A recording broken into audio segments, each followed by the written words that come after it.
Olá, terceiro ano! Tudo bem com vocês? Eu sou o professor Vinícius, professor de Biologia da Rede Estadual de Ensino. Estou aqui hoje, junto com o nosso intérprete de Libras, Hermes. Oi, Hermes! Para a nossa primeira aula de Biologia do terceiro ano, onde iremos tratar sobre a primeira lei de Mendel. Na nossa aula de hoje, nós vamos explicar como a segregação dos cromossomos homólogos na meiose determina a separação dos alelos de um gene, representar, por meio de esquemas ou modelos, a separação dos cromossomos e dos alelos de um gene na meiose e compreender a herança monogênica. Para a gente iniciar, vou contar uma história de Mendel. Vocês já devem ter ouvido falar sobre Mendel. Ele é considerado o pai da genética. Mendel foi um monge austríaco que viveu no século XIX e ele é considerado o pai da genética pelos seus estudos e contribuições que ele fez para o ensino de hereditariedade sobre a transmissão das características hereditárias. Mendel, o sonho dele era ser professor de ciências da natureza, de ciências naturais. Ele chegou a sair do mosteiro e para cursar a faculdade, se não me engano, a faculdade de Viena, onde no exame final ele não conseguiu o seu certificado. Por quê? Ele tomou bomba, ele não conseguiu nota satisfatória em biologia. Acredita? Mas como que o cara não consegue nota satisfatória em biologia, é considerado pai da genética, que é a biologia que vai estar explicando? Então, ele conseguiu outras notas, física, química, matemática, mas a biologia não. Voltou para o mosteiro e aí, fazendo seus trabalhos, muito curioso, e sobre o conhecimento que ele tinha na precisão de elaborar pesquisas e dos seus métodos, porque ele chegou a cursar a Universidade de Ciências, ele ficou observando, querendo então saber essa transmissão dessas descendências, dessas características.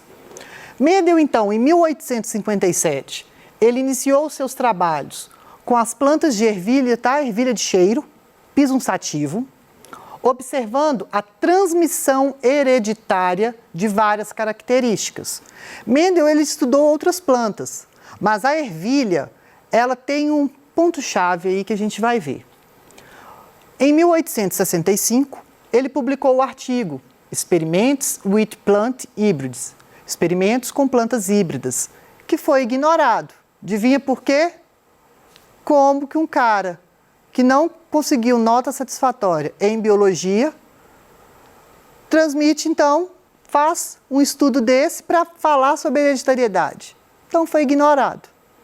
Mais tarde, a partir dos anos de 1900, vários pesquisadores confirmaram seus resultados, por quê? Descoberta do DNA, que foi aí no inicinho, cromossomos e por aí vai, e conseguiu ver que essa teoria que Mendel fez e ele estudou era a verdade. Então, mais tarde, infelizmente, ele não viveu para ver a sua teoria sendo aceita. E nós temos duas leis que ainda hoje são base para os estudos genéticos. Primeira lei de Mendel e segunda lei de Mendel. Hoje vamos estudar sobre a primeira lei. Então, mas por que, Vinícius, ervilha? Você falou que ervilha tem um quezinho especial aí. Ervilha, ela é de fácil cultivo, um dos pontos-chave. Depois, as características das ervilhas, elas eram constantes e de fácil observação. Como assim? Ela não variava, ou era aquilo ou não era.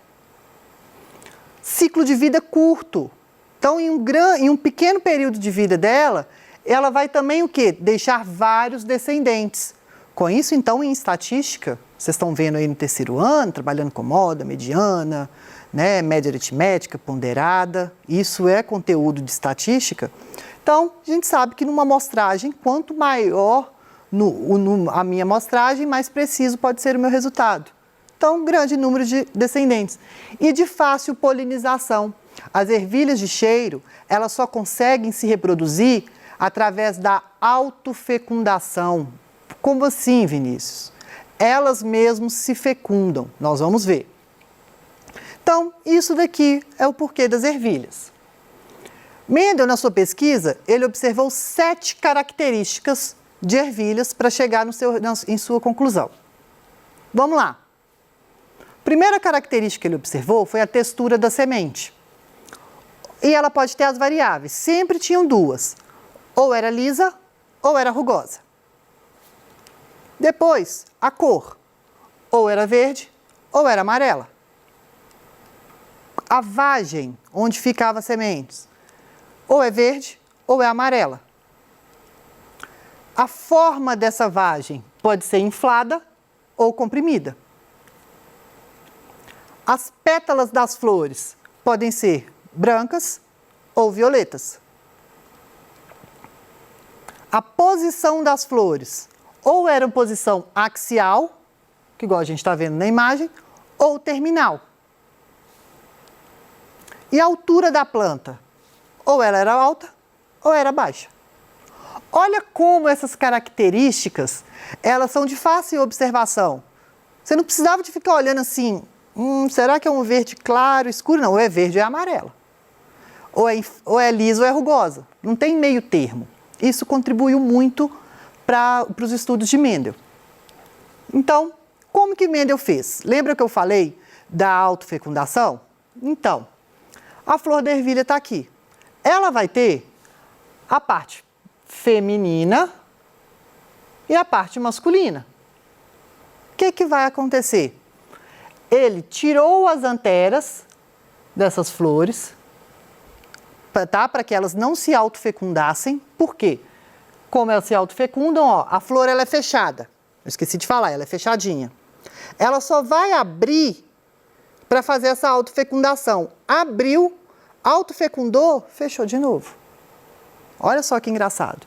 Então ele, na hora que abriu, cortou aqui e pegou com o auxílio de um pincel, que fez o que a gente chama de polinização cruzada.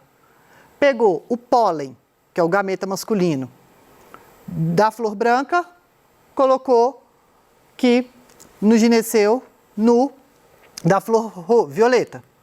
Pegou o pólen da flor branca e colocou então da flor violeta e foi para a flor branca. Isso é polinização cruzada. Então ele misturou, houve essa troca aí de informação e vê o que aconteceu. Adivinha? 100% dos descendentes eram ervilhas verdes. Que engraçado. Aí Mendel ficou lá pensando, gente, mas como assim? Eu tinha aqui ervilha bonitinha, troquei um com o outro, mas por que só deu verde, não deu nenhuma amarela para contar a história? Aí, a análise então dessas características, né, das características físicas da prole, só pode ser confirmada após 2 gerações, que vai fornecer então evidências de transmissão da hereditariedade de ambos os parentais que a gente fala, de ambas as flores, para aí a gente saber o que aconteceu. Não adianta eu só ter feito um cruzamento, ele ter feito cruzado e que, pronto, transmite assim. Não, com calma, devagar. Então vamos lá. Os primeiros experimentos de Mendel, ele envolveu cruzamentos monohíbridos, ou seja, ele envolveu uma característica apenas, estudou uma de cada vez, como essa característica se manifestava. E por ser híbrido, o que é híbrido? Não é um indivíduo que não vai ser puro, de linhagem pura, digamos assim? Então, isso é híbrido. A partir do momento que ele pegou o pólen da flor branca e fecundou a flor violeta, essa flor, então, essa planta já está... Os seus descendentes serão híbridos. Então, ó, e aí eu represento aqui, ó, por letras. Bzão, Bzão ou Bzão, Bzinho. O que acontece? Bzão, Bzão, eu estou mostrando que o meu indivíduo é de linhagem pura, porque são letras iguais, a gente vai ver o porquê. E quando eu tenho letras diferentes, uma maiúscula e uma minúscula, eu falo que então meu indivíduo ele é híbrido. E então, eu tenho o fenótipo, vamos guardando já alguns nomes. O meu fenótipo vai ser o quê? A característica que eu estou vendo. No caso aqui vai ser flor violeta. E o meu genótipo, que é aquilo que vai estar dentro do meu material genético, que vai estar dentro da minha célula. Tranquilo? Então, como que foi o cruzamento realizado por Mendel? Ele pegou o que a gente chama de geração parental, os pais. Linhagem pura, 100% homozigoto. O que é o 100% homozigoto? Letras iguais. Bezão, bezão, bezinho, bezinho. Não são letras iguais? Então, homozigoto. Verde e amarela. Aí, cruzou. Geração F1 foi 100% amarela. Indivíduos híbridos. E 100% heterozigotos. Plantas, então, com letras diferentes, ó. Bezão, bezinho, azão, azinho, tesão, tezinho e por aí vai. Heterozigoto. Cruzou F1 com F1. Como assim F1 com F1? Cruzou, então, esses filhos. Então, autofecundou. Mas por que, gente? Só apareceu, então, em F1 semente amarela. Engraçado, né? Porque a característica amarela, ela é o quê? Dominante. Como que ele teve esse raciocínio, essa conclusão? Porque em F2, do cruzamento de F1 com F1, eu tive 3 amarelas e uma semente verde. Olha que engraçado. No caso aqui, então, amarelo é dominante. Então, o Mendel chegou a essa conclusão. Mas fácil assim? Não. Ele estudou as 7 características e viu que esses padrões se repetiam nas outras características, onde, quando ele cruzava espécies de linhagem pura e homozigota, a geração F1 sempre dava apenas uma única característica, amarela, ou lisa, ou branca, e por aí vai. Desculpa, ou violeta, e por aí vai. Com isso, então, o que vai acontecer? Essa característica é a dominante. E a recessiva só manifestou em uma menor quantidade na geração F2. Olha só para a gente entender, tá? Deu um nozinho aí. Vamos fazer os cruzamentos. Cruzou verde com amarelo, certo? Mendel, então, utilizou letras para estar representando. Lembra o que eu falei com vocês? Ó, tenho aqui. Isso aqui é da outra aula. Vamos lá. No caso, ó, Vzão, Vzinho, uma característica. Por quê? Uma vem do pai, a gente vai ver, e a outra vem da mãe. Essa característica aqui que está, essa letra maiúscula, ela vai estar representando a característica o quê? Dominante. E a letra minúscula vai estar representando a característica recessiva. E ele sempre vai dar o nome, olha o nome, como que vai ser dado. Sempre a letrinha que ele utilizou vai ser referente à primeira letra, primeira inicial da característica recessiva. Nós vimos que amarelo é dominante, certo? Entre amarelo e verde, qual que é recessivo? Verde. Então, aqui, ó, Vzinho para verde, Vzão para amarelo. Beleza? Então, voltando aqui. Daí, eles não eram homozigotos? Não eram linhagem pura? Então, Vzão, Vzão, semente amarela. Vzinho, Vzinho, semente verde. Fez o cruzamento. Não tem a divisão celular para formar gameta? Através da meiose? Lembram lá? Célula com uma quantidade total de cromossomos, uma célula diploide, ou uma célula 2N. Ela vai, então, se dividir através da meiose para formar 2 células haploides, 2 células N, com a metade do número desses cromossomos. Por quê? Durante a fecundação, gameta masculino com gameta feminino vai se unir formando um zigoto. Esse zigoto, então, terá número total de cromossomos, uma célula diploide. Daí, então, metade, que eu falei, um vem do pai e o outro vem da mãe.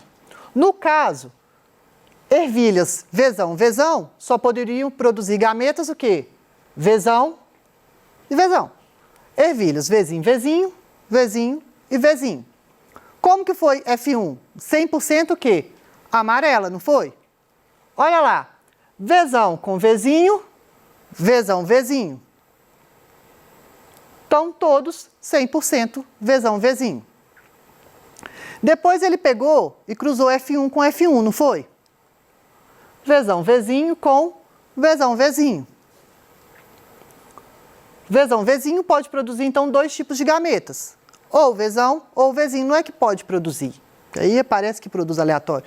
Na hora da separação, por elas estarem em cromossomos homólogos, vão estar, de um lado vem Vzão, do outro lado vem Vzinho. Para na hora da junção, ficar então os dois, que vai ser o que a gente chama de gene, a gente vai ver mais para frente. E aqui, ó, Vzão, Vzinho do mesmo jeito. Vzão com Vzão, Vzão, Vzão. Vzão com Vzinho, Vzão, Vzinho. Vzinho com Vzão, Vzão, Vzinho. Mas por que não é Vzinho, Vzão? A gente sempre coloca a característica dominante na frente. Vzinho com Vzinho, Vzinho, Vzinho. Reparem, olha, que para a característica recessiva aparecer, ela tem que estar em homozigose, que a gente fala. Ela tem que ser um indivíduo homozigoto.